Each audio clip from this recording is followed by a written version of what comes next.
बाबा खाटू श्याम का संबंध महाभारत काल से माना जाता है। ये पांडुपुत्र भीम के पौत्र थे। ऐसी कथा है कि खाटू श्याम की अपार शक्ति और क्षमता से प्रभावित होकर श्री कृष्ण ने इन्हें कलियुग में अपने नाम से पूजे जाने का वरदान दिया। लाक्षागृह की घटना में प्राण बचाकर वन वन भटकते पांडवों की मुलाकात हिडिंबा नाम की राक्षसी से हुआ। ये भीम को पति रूप में प्राप्त करना चाहती थी। माता कुंती की आज्ञा से भीम और हिडिंबा का विवाह हुआ, जिससे घटोत्कच का जन्म हुआ। घटोत्कच का पुत्र हुआ बर्बरीक, जो अपने पिता से भी शक्तिशाली और मायावी था। बर्बरीक देवी का उपासक था। देवी के वरदान से उसे 3 दिव्य बाण प्राप्त हुए थे, जो अपने लक्ष्य को भेद कर वापस लौट आते थे। इनकी वजह से बर्बरीक का जय हो गया था। महाभारत के युद्ध के दौरान बर्बरीक युद्ध देखने के इरादे से कुरुक्षेत्र आ रहा था। श्री कृष्ण जानते थे कि अगर बर्बरीक युद्ध में शामिल हुआ तो परिणाम पांडवों के विरुद्ध होगा। बर्बरीक को रोकने के लिए श्री कृष्ण गरीब ब्राह्मण बनकर बर्बरीक के सामने आए। अनजान बनते हुए श्री कृष्ण ने बर्बरीक से पूछ कि तुम कौन हो और कुरुक्षेत्र क्यों जा रहे हो।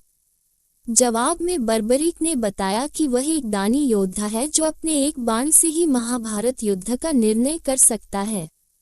श्री कृष्ण ने उसकी परीक्षा लेनी चाहिए, तो उसने एक बाण चलाया, जिससे पीपल के पेड़ के सारे पत्तों में छेद हो गया। एक पत्ता श्री कृष्ण के पैर के नीचे था, इसलिए बाण पैर के ऊपर ठहर गया। श्री कृष्ण बर्बरीक की क्षमता से हैरान थे और किसी भी तरह से उसे युद्ध में भाग लेने से रोकना चाहते थे। इसके लिए श्री कृष्ण ने बर्बरीक से कहा कि तुम तो बड़े पराक्रमी हो, मुझ गरीब को कुछ दान नहीं दोगे। बर्बरीक ने जब दान मांगने के लिए कहा तो श्री कृष्ण ने बर्बरीक से उसका शीश मांग लिया। बर्बरीक समझ गया कि यह ब्राह्मण नहीं कोई और है और वास्तविक परिचय देने के लिए कहा।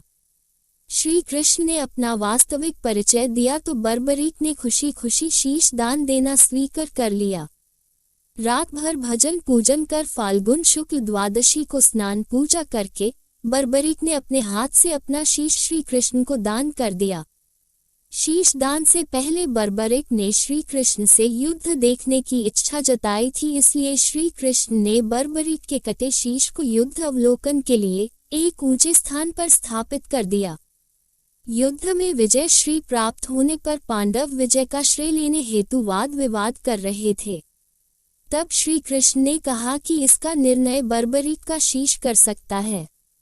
बर्बरीक के शीश ने बताया कि युद्ध में श्री कृष्ण का सुदर्शन चक्र चल रहा था, जिससे कटे हुए वृक्ष की तरह योद्धा रणभूमि में गिर रहे थे।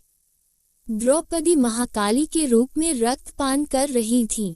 श्री कृष्ण ने प्रसन्न होकर बर्बरीक के उस कटे सिर को वरदान दिया कि कलयुग में तुम मेरे श्याम नाम से पूजित होगे। तुम्हारे स्मरण मात्र से ही भक्तों का कल्याण होगा और धर्म, अर्थ, काम, मोक्ष की प्राप्ति होगी।